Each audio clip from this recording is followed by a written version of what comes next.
Halo semua, balik lagi sama gue Tino Nugroho di channel Gadget Boy Edi. Oke, jadi di video kali ini gue akan mencoba sesuatu yang baru. Gue itu akan membahas sebuah komen yang ada di salah satu video gue, terutama yang ada di video Asus TUF Gaming FX507ZR 2022. Sebenarnya komennya ini bukan cuma soal pertanyaan doang, tapi juga ada yang dari sisi pernyataan gitu. Yaudah langsung aja, ini adalah videonya.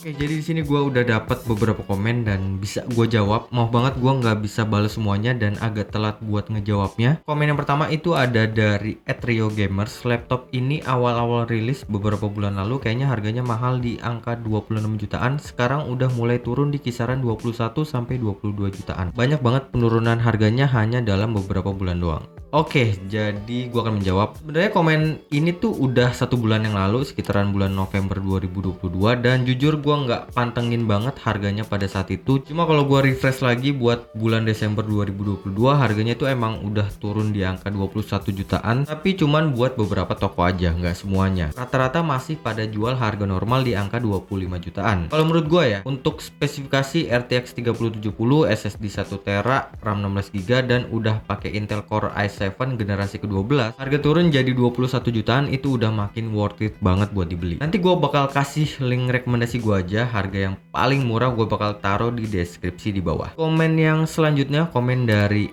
@fhgaming. Udah goib barangnya, WKWK. Oke, jadi gua akan menjawab disclaimer aja kalau komen ini tuh di tanggal 1 Desember 2022, baru beberapa hari yang lalu saat video ini dibuat. Kalau untuk saat ini sih enggak ya, tapi gua nggak bisa nyimpulkan juga soalnya waktu dia nulis komen ini gua nggak terlalu merhatiin banget. Tapi setelah video ini dibuat dan setelah gua cek di beberapa marketplace, sekarang itu udah nggak goib lagi, ada kok yang ready barangnya. Tapi untuk harganya itu masih bervariasi banget, ada yang jual harga normal, harga diskon juga ada. Tapi gue juga sempet ngecek di websitenya Asus untuk spesifikasi yang gue pakai saat ini, sayangnya untuk stoknya itu udah habis. Oke, lanjut ke komen selanjutnya. Komen ini dari @deri. Ini udah ada yang beli. Baterainya dipakai browsing, ringan, emang boros kah? Cuman bertahan 4 jam aja. Oke, gua akan menjawab. Jadi, gue itu suka bawa laptop ini tuh buat kerja di luar rumah. Kebanyakan itu gue suka bawa pas lagi ke coffee shop. Alasan gue bawa ini soalnya gue suka gitu ngeliat orang-orang suka pada notice kalau yang gue bawa itu laptop gaming. Kayak ada perasaan seneng tersendiri aja gitu dari diri gue. Padahal gue juga bawa laptop ini tuh cuman buat ngetik script doang. Jadi pas gue pakai laptop ini tuh gue biasanya pakai cuman buat browsing doang, kayak nulis script dan cari informasi di internet. Pas gue pakai browsing pun performa laptop ini tuh udah gue turunin ke paling rendahnya biar baterainya lebih awet. Dan gue sempet ngitung juga ternyata laptop ini emang bisa atau cuma bertahan 4 jam doang. Ya gue nggak bisa ngeluh juga sih, toh gue bawa laptop gaming yang notabene emang buat nonjolin performa. Tapi sebenarnya dikasih solusi juga ya dari Asus. Jadi mereka tuh narok fitur fast charging yang emang beneran laptop ini tuh ngecasnya cepet. Gue bisa ngecas 50% cuman dalam waktu 40 menit aja, dan itu bener-bener ngebantu gue banget.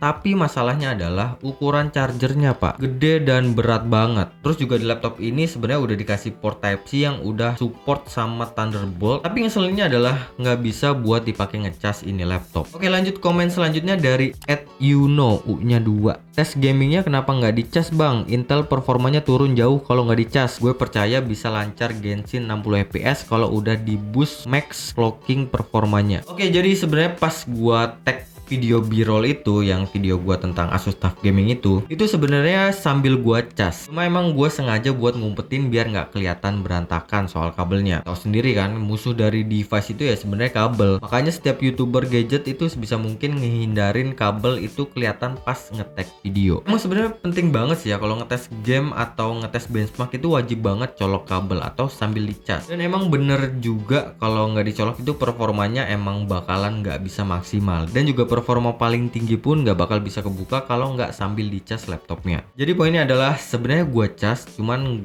gue sengaja nggak ngeliatin ke kalian aja.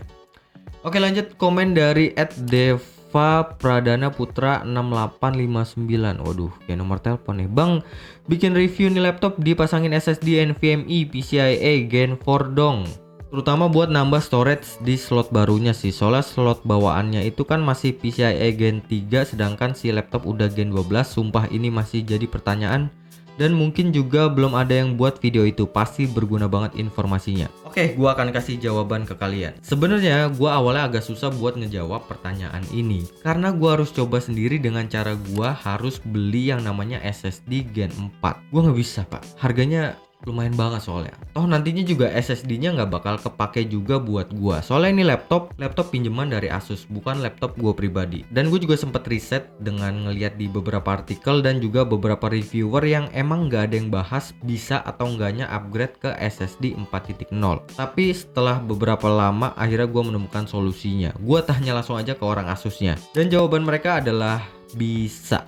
Soalnya CPU-nya itu udah support buat SSD 4.0 dan ada sedikit fakta menarik juga bahwa Asus TUF Das F15 itu udah support juga sama SSD 4.0 dan juga untuk bawaan laptop Asus TUF Gaming ini kan pakai 2 slot. Yang satu itu udah keisi SSD 3.0 dan yang satu lagi itu kosong. Ternyata dua-duanya itu juga udah support sama SSD 4.0. Dan mungkin juga pada nanya juga kalau udah upgrade ke SSD 4.0 kok speednya masih sama kayak SSD 3.0. Nah, sebenarnya untuk SSD Gen 4 itu ada grade-nya yang value itu jalannya mirip-mirip sama Gen 4. Kalau yang performa itu jalannya bisa full 7 GB per second. Intinya bisa. Oke, lanjut komen dari MatHGRTS. Beneran udah 100% sRGB. Kebetulan lagi nyari nih kalau NVMe-nya diganti ke Gen 4 udah bisa belum ya atau masih Gen 3. Oke, jawaban gua untuk NVMe udah gue jawabin tadi di pertanyaan yang tadi. Gua akan jawab yang sRGB-nya aja. Kalau untuk tipe yang akhiran di ZM itu yang pakai RTX 3070 itu udah 100% sRGB yang gua pakai ini. Mau banget gua nggak bisa ngetes secara langsung gitu itu beneran 100% sRGB atau enggak karena alatnya gua nggak punya. Tapi kalau secara spesifikasi dia itu udah 100% sRGB. Ini mati nih. Kecuali yang bawahnya atau yang ZM dan ZC, kalau dia itu masih 62,50% sRGB. Oke, lanjut komen selanjutnya dari @Tommy_Limbang. Beda ZM sama ZR apa ya? Oke, jadi gua akan jawab kalau ZM itu seri tertingginya dari Asus TUF Gaming F15 2022. Yang bikin beda adalah cuman di bagian layar sama GPU-nya aja, sisanya itu hampir mirip atau hampir sama lah. Bedanya cuman di refresh rate, storage sama GPU-nya dan sisanya itu masih sama. Oke, lanjut komen dari Alfi Rahmat 4366. Ini kenapa banyak banget yang username-nya ada angkanya ya? Bang, beli di mana harga 22,5 juta? Oke, jawabannya sebenarnya simple ya. Kalian tinggal cek di deskripsi di bawah aja. Soalnya itu gua udah taruh harga yang menurut gua paling murah. Kalian langsung cek sendiri aja. Oke, mungkin segitu aja kali ya video gua kali ini. Sedikit sharing aja mungkin ya. Jadi selama gua pakai laptop ini, jujur performanya itu bener-bener bisa diandelin banget. Buat kerja itu bener-bener enak banget. Satset banget dah pokoknya. Dan buat dipakai gaming juga wah enak banget, parah, bener-bener enak banget. Jujur gue puas banget pakai laptop ini. Sayang banget gue harus balikin ini laptop ke Asus. Kelemahannya sih paling minor aja ya, cuma di bagian baterainya aja yang nggak bisa bertahan lama. Kepala casan yang berat dan bobot laptop ini juga udah cukup berat. Tapi gue nyadar emang kalau mau dapat performa yang mumpuni ya emang harus mengorbankan dimensi, berat dan lain-lain. Cukup wajar kok buat sebuah laptop gaming. Oke, mungkin segitu aja. Kalau kalian suka sama video gue tentang gue